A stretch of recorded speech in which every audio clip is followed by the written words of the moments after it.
Thanks for working late with us. It's Noel, Kev, and Greg on The Real Show on FM 96. Slide the beef right off our chests. Where's the beef? All right, here's my beef. Okay, yeah, now go. People who can't say bye properly on the phone. First, you've got the double bye. This is where the phone call goes, and they say bye, and then you go, okay, bye, and then they go bye. Again, the double bye is awful because it just confuses things. You're like, oh, are you supposed to say bye again even though you don't want to because you just feel stupid because you just said bye? And like, how can it be more clear? That's like a quad bye if you add them all up. Yeah, exactly. That's ridiculous. Then you've got the start again goodbye where you're like, all right, bye. And then they say, oh, hey, did I tell you this story? And then you have to, you have to end it, right? Like you have to keep going. And then it's like, you either come in and say, like, you're not just going to say, oh, I told you bye, so you have to listen to the story. So it's like the start again bye. That's awful. Then they didn't hear the bye goodbye. Like, bye, what? I said bye. Then it's all awkward because like they thought you said something like about the conversation. And then imagine those people like in a doctor's office, like, you have herpes. Sorry? Herpes. What? Herpes. You're a herp monster now. Your doctor calls you a herp monster? No, but they can't hear, right? Like, what? Oh. Anyway, like, because they didn't hear the bye goodbye. And then the just say bye. Hold on. Back to the doctor thing. The doctor didn't say goodbye. He said you got herpes. I know, but like these people can't hear goodbye. It's not like they're going to hear when they're told they have herpes. Okay. Funny that you picked that certain situation. So what they don't know can't hurt them. What I'm saying is just say bye and hang up regardless. Because if we know this, then it's not going to be like, oh, that person disrespected me. Because like, oh, they must have said bye because they hung up. Yeah. And that's the reason. So I won't take it personal or whatever. Okay. Or just say like, in the middle of a conversation, if you want to say bye so they know it's coming, just say something like boring, And then hang up the phone. Well, yeah, then they'll know that the bye is coming, so they'll be more awake and listening for it. Stop it with the bad byes. All right. Get rid of those goodbyes. Bye. What? Boring. The Real Show! All right, people, it's time to slide the beef right off our chest. Where's the beef? All right, here's my beef. Now follow me on this. Okay. The lack of any sort of indicator on the body that tells you how full your bladder is. Hold on. Well, you feel it, though, right? No, you can't. I think that might be a problem you got to look into, Kev. Well, I can tell when my bladder's full and I have to pee. Yeah, isn't that the kicker?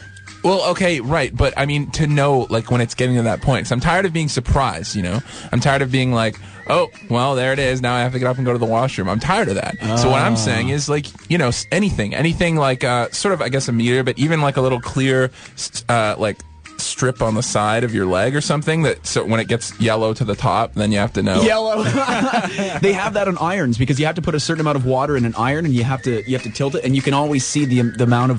That's a good call, Greg. Yeah, I think you need a colostomy bag. Whoa, Kev, don't use big words on the radio. I'm tired of it. I'm tired of it. Being a thing where it's like, have you ever had the thing where you relieve yourself and you've had a lot of water that day or something, and so then like 10 minutes later you have to relieve yourself again. You're like, oh, wait a minute. Like, how is this, happening so quick? And you drank a lot that day. Yeah. But it would be much easier to say, oh, well, it's going to be coming up soon. I might as well just stay on my feet. That's me at the bar. I have the bladder of a 4-year-old once I'm at the bar. And once you break the seal, it's for every beer I drink, I have to go to the washroom basically right after that. Right. So rather than it hitting you and you going like, oh, great, now I have to go, you could just look at the meter and say, well, it's coming up. Or they could start serving beer in the bathroom. Ooh. And then you wouldn't have to leave. Maybe that's it. Yeah. Well done. Bar start. There's There's now a lineup for the I washroom. think we've solved this problem. Are we going to go back to music or what? I think it'd be rather embarrassing handing your ID to a bouncer as you go into the washroom. What are you doing, sir? Number 1 or number 2? I feel like it's a passport check.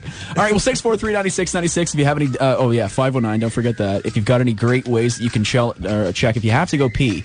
Right? Your favorite's number 3, right, Kev? Yeah, that's my favorite. Oh, boy. I do that a lot. Okay, let us know what's going on. Here's Eagles of Death Metal, and I Want You So Hard on The Real Show. Noel, Kevin, Greg, and it's only on London's Best Rock, FM 96. It's Velvet Revolver and Sucker Train Blues here on The Real Show. How you doing? It's Noel, Kevin, Greg. Thanks for hanging out with us tonight. We're hanging out in the old late-night living room. Sliding a bunch of things tonight. What are we sliding? Yeah, we're sliding something off of something else, but I can't remember. Something. It smells like beef. And what is that? Yeah, it smells like beef, and it looks like a chest. Oh, we're sliding the beef right off our chest. That's what we're doing. Where's the beef? All right, here's my beef. Poorly labeled bubble gum. All right. What? Now let me explain this. So today, I went and bought a pack of gum, right? And it was red. So what does red packaging indicate to you? Yeah, it's going to taste like No. strawberry. No. Red packaging on like gum. Cinnamon. Yes. What? Exactly. No, why? Yes. No. No, why can't it be cherry or Because strawberry? it's not on gum. Because gum, no one says, "Oh, he had such great breath; it tasted like strawberries." Nobody says that. So it's cinnamon, right? So you expect to get cinnamon flavored gum, and it tasted like Halls. That's what it tasted like. Now, if people who make the labels for gum should know that red is cinnamon, right? Right. Blue and green are mint, but like green's more spearmint, and Blue is blueberry. Green is Yeah, peppermint. it depends what kind of gum No. you're talking about. Because if you're talking about like Bubblicious, then blue is definitely No, not some type of berry. Bubblicious. Yeah. Not Bubblicious. The regular gum, like the gum that you would chew to make your breath smell nice. Trident? No, not just like XL or Oh, what are all the other gums for? To make your breath smell like ass? Trident. Well, no, but they're just ones that you use to make it smell nice. But I'm just saying, like, it shouldn't. You shouldn't be buying a red pack of gum and think, oh, well, is this going to be fruit or cinnamon? It should always be cinnamon. You should have bigger things in your life to worry about. Maybe you than, should "Oh, like what start is this reading the labels. You know what? I had one piece of the gum and gave it away. Wow. Yeah. Ooh, because you were looking for cinnamon? Yes, I was too disappointed, and I didn't want to be smelling like fruit. Then use Kevin's idea. Read.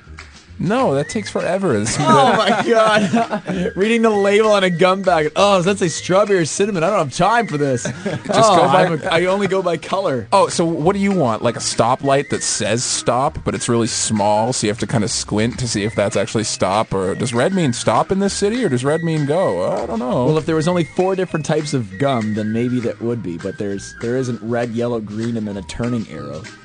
Cinnamon. in Cinnamon World should be red. All right, fine.